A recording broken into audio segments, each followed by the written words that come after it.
Il est banquier d'affaires, il est aussi le fondateur et propriétaire du groupe Combat.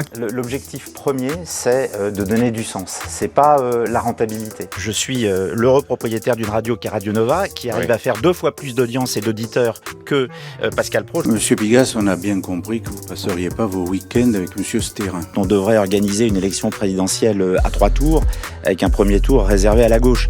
Radio Nova, il en a fait Radio Gaza et maintenant Radio Dieudonné. Si être radical, c'est prendre le mal à la racine, oui, je suis radical. Son objectif assumé, mener ce qu'il appelle la bataille culturelle contre la droite radicale. C'est un peu comme le village d'Astérix, quoi, les irréductibles gaulois qui vont résister à l'envahisseur et aux forces du mal. Mais du coup, pourquoi vous avez réservé Pigasse 2027 ? C'est pas moi qui l'ai réservé, voilà la réponse. L'objectif, il est simple, c'est de gagner la bataille des idées et des images pour gagner la bataille électorale. Il y va ou il y va pas, Mathieu Pigasse, à la présidentielle ? Vous n'excluez pas d'être candidat à l'élection présidentielle ? Moi, par principe, je n'exclus jamais rien.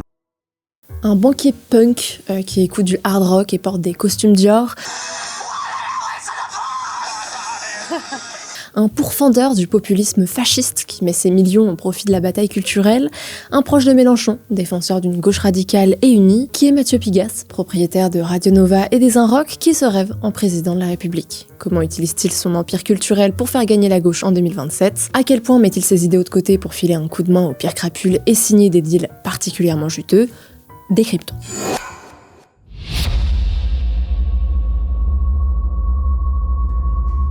Un peu plus tôt cette semaine, Valeurs Actuelles a sorti un nouveau numéro sur Mathieu Pigasse que je vous invite à vous procurer après le visionnage de cette vidéo si celle-ci a ouvert votre appétit sur le sujet. Dedans, vous apprendrez par exemple les détails de sa relation avec le dictateur congolais Denis Sassou Nguesso, un ami de la famille, mais aussi d'autres trucs croustillants que je n'aborde pas dans ce décryptage car ce serait nul de tout vous spoiler. Et comme le b.a.-ba d'un journal, c'est d'avoir plein de rubriques différentes, vous pourrez également vous régaler d'une enquête exclusive sur l'Aïd ou connaître les coulisses de l'Union des droites. L'inquiétant Monsieur Pigasse en kiosque ou sur notre site, à votre guise. Nous sommes en mai 68. Dans les rues, ouvriers et étudiants affrontent pavés à la main les forces de l'ordre et le système qu'elles défendent. Un patriarcat rigide, une société de consommation aliénante, un gouvernement liberticide. Dehors, la contestation gronde. Et moi, ces prolétaires contestataires, ça commence dès le plus jeune âge, hein. Macron, démission ! Macron! C'est dans cette ambiance révolutionnaire que naît à Clichy, celui qui se revendiquera comme l'héritier intellectuel de ce mouvement du « il est interdit d'interdire », Mathieu Pigasse. Issu d'une famille de journalistes de gauche, avec un père journaliste à la manche libre, un oncle directeur de l'Express et un frère fondateur de Public, il choisit lui, pour faire plaisir à papa, la voie politique. Une fois diplômé de Sciences Po Paris, il décide de poursuivre sa route à l'ENA, le tout en citant Flaubert et sa maxime « faire vomir le bourgeois », car il n'est pas à une contradiction près, on verra ça plus tard. À sa sortie de l'ENA en 1994, il rentre à la direction du Trésor, où il est chargé de la gestion de la dette et de la trésorerie de l'État. Puis, en 1998, il rencontre son premier mentor, dont il devient le conseiller technique au ministère de l'économie, Dominique Strauss-Kahn. En 2000, il quitte DSK pour devenir directeur adjoint, puis directeur de cabinet chargé des affaires financières et industrielles auprès de Laurent Fabius à Bercy. Les deux, selon le multimillionnaire, créent l'agence France Trésor, l'organisme chargé de gérer la dette française. Une machine remarquablement efficace, non pas pour freiner l'endettement, mais pour permettre à l'État d'emprunter toujours plus sans jamais donner l'impression que le problème s'aggrave. Fort. Et puis un beau jour, Pigasse décide de pousser la porte du bureau d'Alain Minc. Alain Minc, c'est LE conseiller des puissants avec un C majuscule. De Jacques Attali à Bernard Arnault en passant par Vincent Bolloré ou Nicolas Sarkozy, peu de noms que vous connaissez ont échappé à ses conseils. Et selon Minc, parmi tout ce beau monde, seuls 2 hommes ont été assez sûrs d'eux pour lui annoncer qu'il finirait un jour à l'Élysée. Le premier, c'est Emmanuel Macron, et le deuxième, c'est Mathieu Pigasse. Voilà, donc maintenant on croise tous les doigts pour que les annonces faites dans le bureau d'Alain Minc n'aient pas un quelconque pouvoir prophétique. Je vous vois un voyage de prévu, vous aviez l'intention de partir quelque part ? Non plus. Ben si. Bref, en 2002, donc, Minc ouvre à Pigasse les portes de la banque Lazare. 6 ans plus tard, il fera exactement la même chose avec un certain Macron, qui l'orientera vers la banque concurrente Rothschild.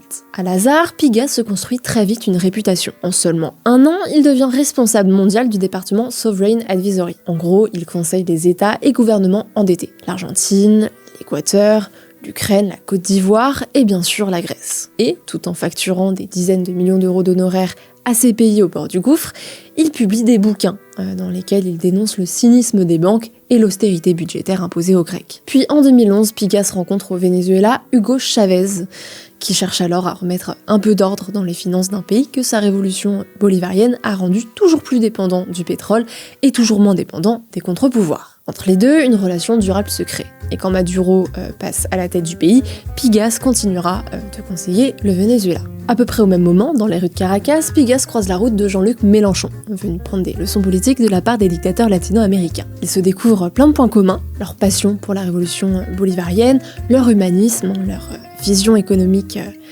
avant-gardiste, bref, le courant passe très bien. Et, selon la légende, Jean-Luc Mélenchon aurait alors donné à Mathieu Pigasse le meilleur conseil qu'il recevra de toute sa vie, acheter de la presse. Dans la deuxième moitié du XIXe siècle, Karl Marx écrit dans le manifeste du Parti communiste ou encore dans le Capital que les ouvriers finiront par se rebeller contre le capitalisme. Il en est certain. Or, au début du XXe siècle, en Europe occidentale, ce n'est toujours pas le cas. Antonio Gramsci, un penseur marxiste italien, se pose donc la question suivante: pourquoi les classes populaires acceptent-elles un système qui ne semble pas toujours servir leurs intérêts? Et la réponse qu'il trouve, c'est que la domination ne repose pas seulement sur la force ou l'argent, mais aussi sur les idées. Pour Gramsci, une classe dominante conserve son pouvoir parce qu'elle parvient à faire passer sa vision du monde, donc ce qui est moral, ce qui est normal, ce qui est respectable, pour du simple bon sens. Grâce à des canaux de diffusion tels que l'école, les universités, la culture, les artistes ou les médias. C'est ce qu'on appelle l'hégémonie culturelle. Et c'est un truc que la gauche a compris beaucoup plus tôt et a mis en place beaucoup plus efficacement que la droite. Mais pourquoi est-ce que je vous prends la tête avec des notions philosophiques un vendredi soir ? Ou un dimanche matin pour ceux qui n'ont pas activé la cloche, me demanderez-vous ? Eh bien parce que Pigasse a bien compris qu'avant de gagner dans les urnes, il faut remporter la bataille culturelle. Pigasse et aussi tous les autres multimillionnaires ou milliardaires qui rachètent médias, chaînes télévisées et festivals, on s'entend. Voici ce que le banquier d'affaires exposait dans les colonnes du Parisien le mois dernier. Il y a 3 champs de bataille différents. Le premier, c'est la bataille culturelle. Je l'amène. Le deuxième, c'est celui des idées, auquel je peux contribuer compte tenu de l'expérience qui est la mienne.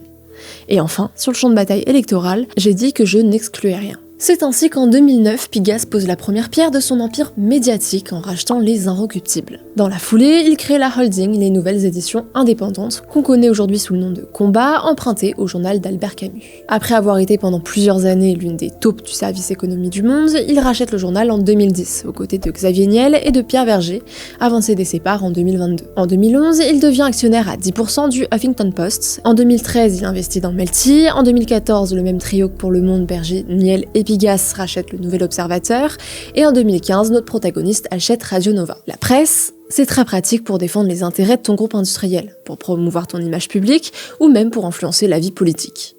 Le problème, c'est que c'est pas rentable. Depuis 2000, le chiffre d'affaires de la presse écrite a diminué de 60%. Donc, quand Pigasse affirme à Yann Barthès qu'il finance ses médias à perte, ce n'est pas très étonnant. Donc ça veut dire que toutes les marques que j'ai données, elles sont pas rentables? Non, le groupe Combat, l'objectif premier, c'est de donner du sens. C'est pas la rentabilité. Mais Emmanuel Houg, directeur général du groupe Combat, qui a longtemps été PDG de l'AFP, rectifie les dires de Pigasse. Selon lui, le groupe aux 150 millions d'euros de chiffre d'affaires est bénéficiaire depuis 3 ans. Donc, les médias sont financés à perte, mais le groupe est bénéficiaire. Quelle est donc la formule magique? Qu'est-ce donc cette diablerie? Eh bien, c'est ce qu'on appelle le subventionnement croisé. Une entreprise gagne de l'argent quelque part et utilise une partie de cet argent pour maintenir autre chose à flot. Pigasse est cofondateur et détient 10% du capital de la boîte de prod Media One, principal fournisseur de France Télévisions avec les émissions C'est à vous, C'est politique, C'est dans l'air, etc. Et d'après les dires de Charles Aloncle, lors de la commission d'enquête, le service public payait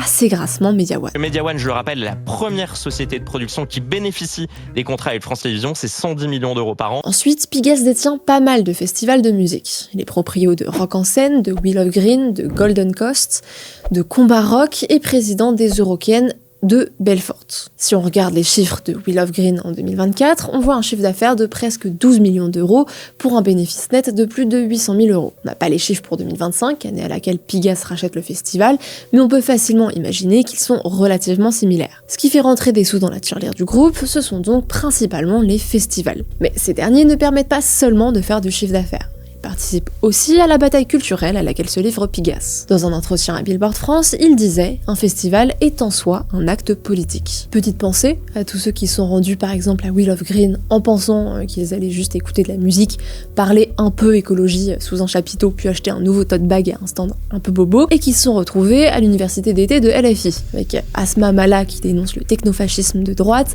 Someboy Vrenon qui leur inculque l'ABC de la pensée décoloniale ou encore Gabriel Zuckman qui leur assure que taxer les ultra-riches ne les fera pas fuir dans un autre pays. Quelle idée saugrenue. Et si vous êtes une ONG et que vous souhaitez avoir un stand, sachez que si vous n'êtes pas là pour dénoncer le patriarcat ou défendre les sans-papiers, c'est mort. Pareil, si vous ne respectez pas la charte de bienveillance mise en place à Arc-en-Seine, chacun.e est appelé à être vigilant.e concernant les propos sexistes, LGBTQ-phobes, racistes et grossophobes. Défendre un groupe terroriste, par contre, y a pas de souci. En 2025, la ville de Saint-Cloud retirait sa subvention à Arc-en-Seine à cause de la venue du groupe irlandais Kneecap. Selon Pigasse, c'est parce que la mairie ne l'aimait pas. J'aurais plutôt dit que c'est parce que le chanteur du groupe était à l'époque poursuivi en Angleterre pour infraction terroriste après avoir brandi le drapeau du Hezbollah sur scène. Mais bon, pour sa défense, peut-être Pigasse l'a-t-il confondu avec celui de la Palestine. C'est le même vers. Et après avoir dansé sur du Frisk Orleans, monte un empire comme le jeune Adolphe, déterminé avec de grandes ambitions, négro, comme le jeune Adolphe. Ah non, merde, on me dit à l'oreillette que même après avoir bataillé bec et ongle avec la préfecture, Pigasse n'a pas réussi à le faire venir. Bon bah après avoir dansé sur du Kneecap et avoir écouté une conférence sur le facho-capitalisme, les festivaliers pouvaient se rendre au méga stand de Dior Sauvage, la marque préférée de Pigasse si l'on en croit ses costumes sur mesure, parce que finalement, l'amour des échantillons de parfum ne l'emporterait-il pas sur la haine du méchant capitaliste milliardaire Bernard Arnault? N'est-il pas plus agréable de bloquer sa fac en sentant bon le musc? Ça sent le pipi, un peu. Et si Pigasse assume rendre ses festivals politiques, il assume 2 fois plus le rôle de ses médias. Dans un entretien avec Libé en janvier 2025, il disait vouloir mettre les médias qu'il contrôle dans ce combat, au service d'une conception ouverte du monde progressiste. Son arme la plus efficace ? Radio Nova, qui a explosé ces 2 dernières années, passant de 400 000 à 1,6 million d'auditeurs quotidiens. Et son succès, il peut se résumer presque à un nom, Guillaume Meurice, avec son émission La Dernière. Le jour même du licenciement de Meurice par France Inter pour une blague sur le Premier ministre israélien. Alors en ce moment, il y a le déguisement Netanyahou qui marche pas mal pour faire peur. Vous voyez qui c'est ? Une sorte de nazi mais sans prépuce. Pigasse lui passe un coup de fil. Lui, les blagues sur les juifs, ça le dérange pas. D'ailleurs, il s'est amusé à afficher sur un camion garé au pied de la tour de Radio France la phrase « Nos humoristes ne se censurent pas, sinon ils sont virés ». Ils ne se censurent tellement pas qu'ils enchaînent les bad buzz jugés ou antisémites. On a eu une manif contre le fascisme et l'antisémitisme devant la riposte. Ou sexiste. Voilà ce qu'on nous a reproché dans la dernière émission, avoir taclé le physique d'une fasciste. Ou gratuitement violent. Et Sophia, je te souhaite tellement de devenir daltonienne et de traverser au feu rouge, là, BAM! Oh non, merde! Comment va la bagnole? Ça va, elle roule encore. Super, alors repasse une fois en marche arrière. La défense de Pigasse, le rire est un des piliers de la démocratie. Dans un tweet, il cite Wilinski, un dessinateur de Charlie Hebdo assassiné en 2015, « Le rire est le plus court chemin d'un homme à l'autre ». Mais comme le disait Rhys, caricaturiste de Charlie Hebdo à Meurice en 2023, l'esprit Charlie n'est pas une poubelle qu'on sort du placard quand ça vous arrange pour y jeter ses propres cochonneries. Mais bon, tous ces bad buzz n'empêchent pas Pigasse de se faire des alliés chez les autres rédactions de gauche et d'extrême gauche. Comme Fabien Gay, sénateur et directeur de l'UMA, avec qui Pigasse se voit bien lancer une chaîne TV d'infos en continu. Et avec qui il a lancé en début d'année, avec les rédactions des Inrock, de l'Humanité, de Street Press, de Blast et de Radio Nova, un hors-série intitulé Front commun contre l'extrême droite. Dedans, Guillaume Meurice demande par exemple à des figures d'extrême gauche si elles condamnent la non-violence. Blanche Gardin répond évidemment, la violence des opprimés contre l'oppresseur est légitime. Raphaël Arnault, car oui, ils ont osé, même après que son collaborateur parlementaire ait participé au lynchage de Quentin Derenque, répond lui qu'il y a une différence entre l'objectif qu'on donne à la société et les moyens de lutte utilisés pour atteindre cet objectif. Une double page est aussi confiée au Soulèvement de la Terre, qui nous offre un guide pour désarmer Bolloré,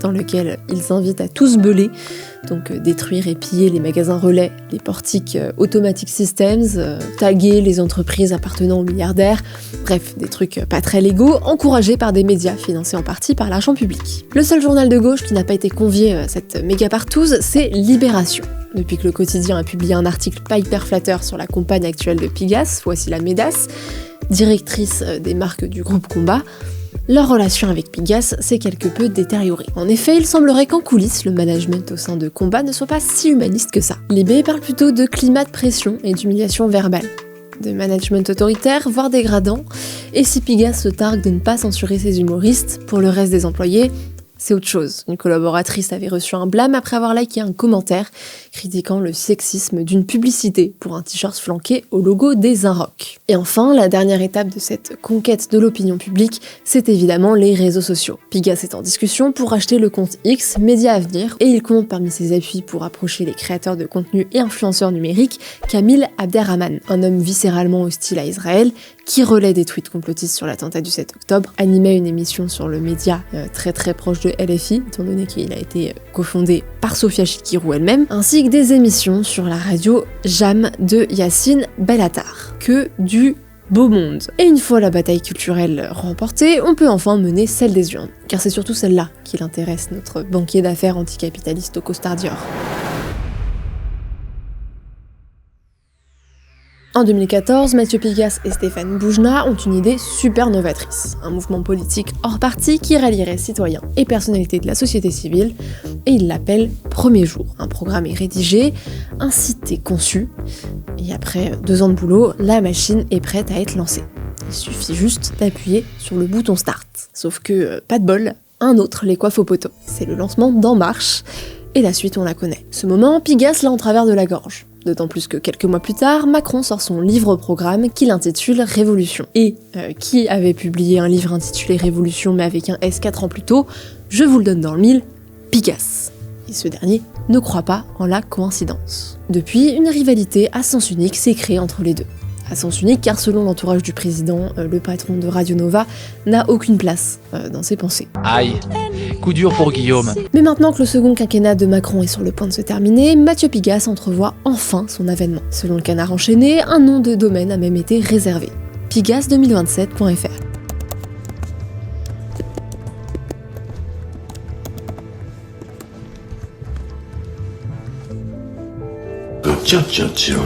Il sort aussi un bouquin à la rentrée, un bouquin contenant des propositions.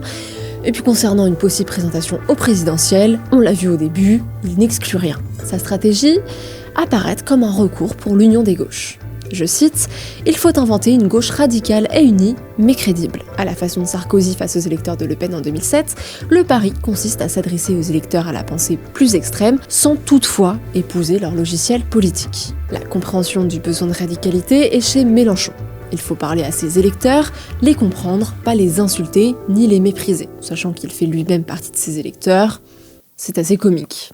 Ouais, c'est marrant. Comme on l'a vu dans la première partie, le courant entre Mélenchon et Pigasse passe très bien. Pigasse dit même le connaître par cœur. Et pour Mélenchon, je cite un fin connaisseur de la politique d'après Le Point, avoir un banquier d'affaires respecté qui valide ses conneries économiques, c'est bien joué. Car oui, Pigasse soutient l'essentiel du catéchisme économique de Mélenchon. Pour les deux, il n'y a aucun problème de solvabilité de la dette française. Et ben la dette de l'État, c'est pareil.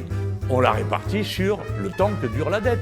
Donc si réparti sur 8 ans, ça fait 12 ou 13% du PIB d'une année. C'est rien. Ils sont aussi tous les deux des fervents défenseurs de la taxe Zuckman, et les deux critiquent le capitalisme contemporain. Voilà, c'est vraiment des best friends forever. Contrairement à Raphaël Glucksmann, contre qui Pigasse a une grosse dent. Pour ce dernier, le fondateur de Place Publique serait même de droite. D'ailleurs, je pense que Léa Salamé, d'ailleurs, est plutôt de droite. Son mec est à gauche. Non, même pas, il est à droite. Glucksmann aurait aussi évité le débat au printemps du souffle breton en avril.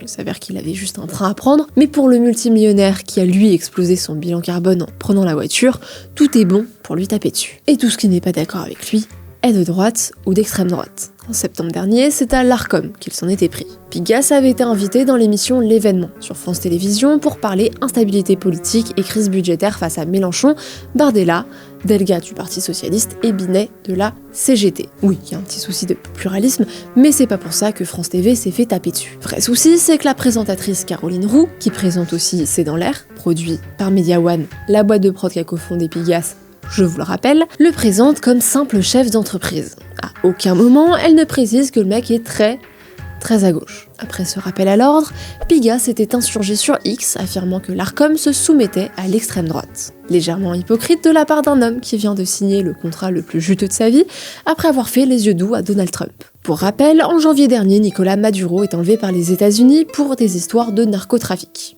C'est l'opération Absolute Resolve. Depuis cette date, c'est Delcy Rodriguez, ancienne vice-présidente de Maduro, qui gouverne le Venezuela par intérim. Et Delcy Rodriguez, elle mange dans la main de la Maison-Blanche. À peu près tout ce qui se passe dans le pays passe par le filtre du pouvoir américain, dont la gestion de sa dette stratosphérique. Le 28 avril, le Trésor américain publie une note autorisant formellement les conseillers financiers à travailler sur une éventuelle restructuration de cette dette. Sauf que la décision est déjà prise. À la surprise générale, ce sera Centerview Partners, une banque d'investissement américaine assez jeune, dont la branche parisienne est dirigée par Mathieu Pigasse. Celui qui parle de son groupe comme un village gaulois résistant à l'envahisseur et aux forces du mal. C'est un peu comme le village d'Astérix, quoi, les irréductibles gaulois qui vont résister à l'envahisseur et aux forces du mal. S'était rendu plus tôt cette année dans l'antre même de Dark Vador. Invité par le patron d'Amazon Studios à la projection privée du documentaire Melania, la première dame américaine, il avait pu manger des pop-corn aux côtés de Trump, Mike Tyson ou encore Fernando Sulikin, un proche du pouvoir vénézuélien et de Donald Trump. C'est à cette projection que Pigasse aurait confirmé sa position de favori dans le deal. Mais s'il affirme que c'est sa relation avec Delcy Rodriguez et sa connaissance du Venezuela qui a joué en sa faveur, ce n'est pas l'avis du Wall Street Journal. Car, voyez-vous, celui qui dicte ses instructions à Rodriguez et qui choisit qui peut opérer ou non au Venezuela, c'est Mauricio Claver Caron, un des plus anciens et influents conseillers de Donald Trump sur l'Amérique latine. L'homme derrière l'opération Absolute Resolve est l'architecte de la déportation des migrants vénézuéliens vers les geôles salvadoriennes. Un investisseur dont les intérêts sont directement indexés sur la situation économique du pays et qui a croisé Pigasse dans les couloirs du FMI et de la Banque interaméricaine de développement. Selon le Canard, c'est lui qui a plaidé en faveur de Centerview auprès des autorités vénézuéliennes et du Trésor américain. C'est devant lui, malgré ses dénégations, que Pigasse a dû battre des cils pour empocher une commission à plusieurs dizaines de millions de dollars. Mais bon, la fidélité à un idéal n'a jamais rapporté le moindre milliard.